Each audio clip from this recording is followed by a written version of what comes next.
Well, that would be okay, would it not, Mumia? That would make both of us happy. Yeah, make them both happy. Ralph's actually, there's a TV camera that's looking at me. Ralph's standing here like holding the microphone. It's a new job for you. You can, let me ask you a few questions since the people are here. And I'm glad you called, even though it's so 2.5 hours late, well, nearly 3 hours late. No, 2. I was worried that something had happened to you. Okay, so I'm glad you're okay. So that's, and I think everybody became worried. But where are you calling from at this moment? I'm literally calling from inside my cell on G Block on death row in Huntington, Pennsylvania, the United States of America. You mean Waynesburg? Waynesburg, Pennsylvania. And so you're literally on death row as we are speaking now. As we are speaking now. Another question that people had, and I had a group of questions from people, we had asked them to write out questions, is what is life like on death row? Well, it is a study in monotony. That is that every day is exactly like the day before. It's almost like a living version of that film with Bill Murray, Groundhog Day, because every day is the same, and the only way it ever becomes different is if you make it different by what you do and how you change things from day to day. But by rote, by practice, by custom, every day is like the day before for years. There's very little difference. And how are you and other inmates treated on death row? This call is from the State Correctional Institution at Green. Well, other than boredom, obviously.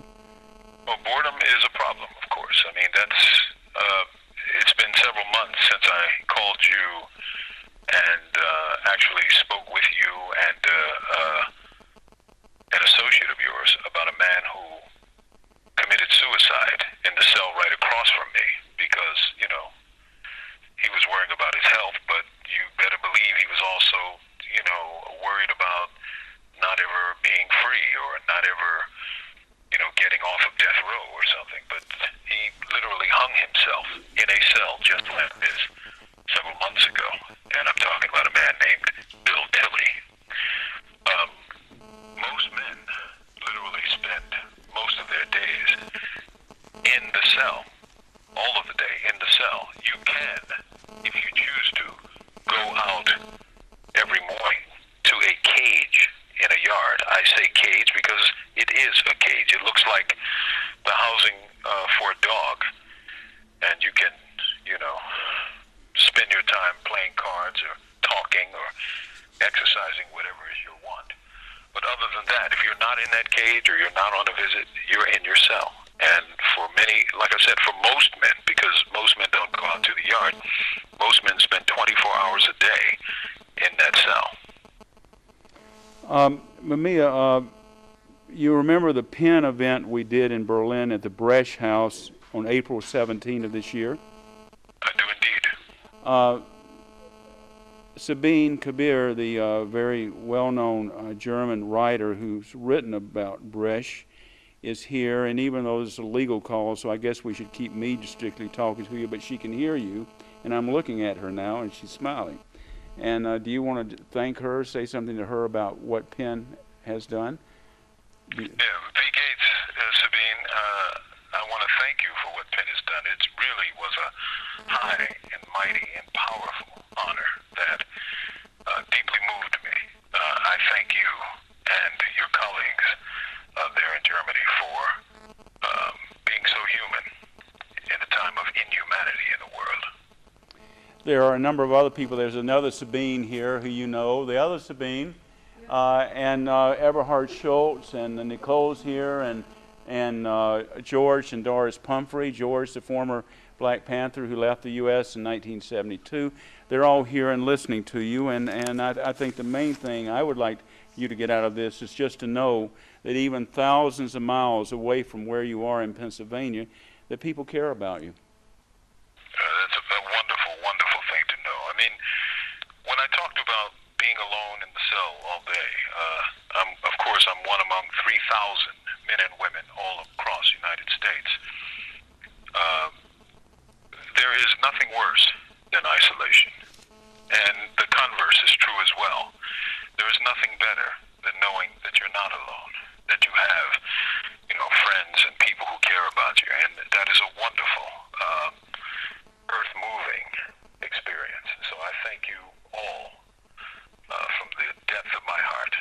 One question some people had, I think, and I talked about it, that even though your body is locked up, that your mind is free, as evidenced by the 5 books you've written from death row, your weekly commentaries that are heard on radio stations around the world and are, of course, published. How is it that you're able to have this bird-free-like mind? I think it's wonderful that you're able to fly out of that cell with your intellect. How do you do that? Well, I try to read as much as I can, and of course, to our brothers and sisters in Germany, we have to give thanks for Jürgen Heiser, who is a translator for the columns that appear in Junge Welt. And he's also your publisher, of course. And also my publisher in Germany. So he has, made a lot of my works available and accessible to a German-speaking and German-reading audience. So I deeply appreciate that as well. This call is from the State Correctional Institution at Green. But I might add that, as I explained with Bill Tilley, I mean, this is a That's the man who hanged himself, right? Right.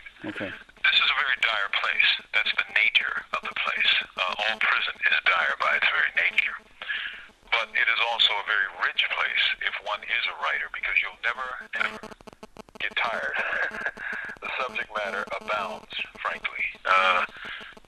I think that one day I'll write some of the things that I have not yet written, and it will literally blow people's minds, because what you see and hear is not what you'll see on TV. It's not Oz. It's not a movie. It's not fake. It's very, very real. But I have refrained from writing some things because I know that it's so foreign to people's experience that they could not grasp it. They could not accept a lot of those things because it's so alien to their experience.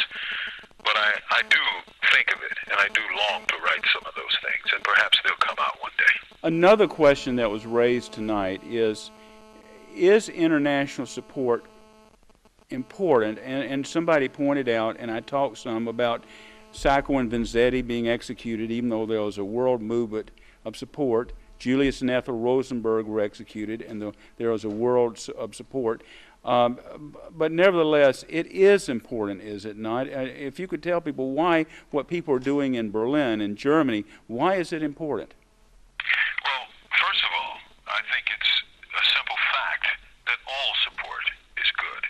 I mean, what is the obverse of that? No support? It is better to have support in Berlin than to have none at all.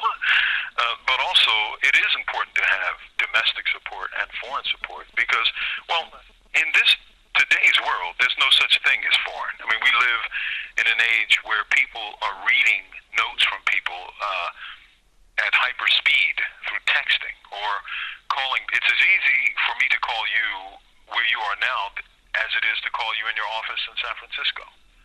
I mean, that would not have been the case years ago. So, we sometimes live in an illusion of foreignness. But I call it an illusion because our communications are so rapid and so all-encompassing now that nothing is foreign to us. So I appreciate it all. I really, really do. Another question people had tonight, and again, I'm asking you questions to keep this strictly a legal call between you and me, according to the prison rules, but another question people had was, what can people do? What would you like to see people do to help this cause? The answer to that is very, very simple in my estimation. It's build and really, in some sense, rebuild the movement. The movement we had years ago was powerful. I mean, vastly powerful.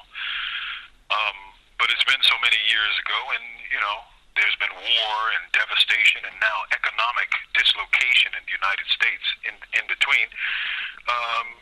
People tire. That's human nature. But if we could build that movement again, it would be a wonderful and I think powerful thing. And it would make a difference. I think it would make a real difference, not just for myself, but for many men and women on death row in the United States of America. Okay, I think that's it. As I know, they're going to cut us off shortly, and people need to understand this is computerized, the age of computers, so that it will be terminated when it reaches 15 minutes. And I think what she's saying pretty much echoes what other people are saying, and the fact that people can hear you from death row is very meaningful. When we spoke, when I was in Lyon, France, a few weeks ago, I did not see her because she was sitting at a table with me, but a speaker's table. But Nicole told me that Danielle met her on tears were running down her face because she loves you so much and has respect for what you symbolize. Do you have any other comments, things you want to say before we hang up? We just.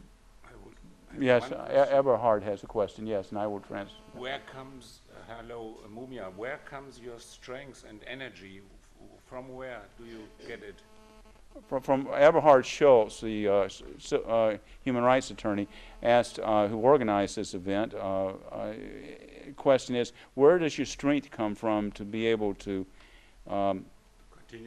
continue the fight, to live? This may surprise you, but maybe it will not, Eberhard, and all the rest.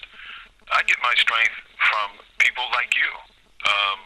I've always 60 seconds remaining. I've always said that love is a circle, that it cannot reside in any specific breast, that it rotates, that, as you give love, you get love. As you give support, you get support. And, I think of it like a ring, and it connects us, it unites us, it strengthens us, all of us. We're part of each other. I mean, we feel what the other feels. And I want to say generally, and I'm so 30 seconds remaining. I'm so sorry that the other people have left, and I apologize for being so late, but I really want to say danke sehr, danke sehr, danke sehr. Thank you. Danke. Thank you. Mumia, thank you very much. And see you. Bye-bye. And everybody loves you very much. And we're going to win.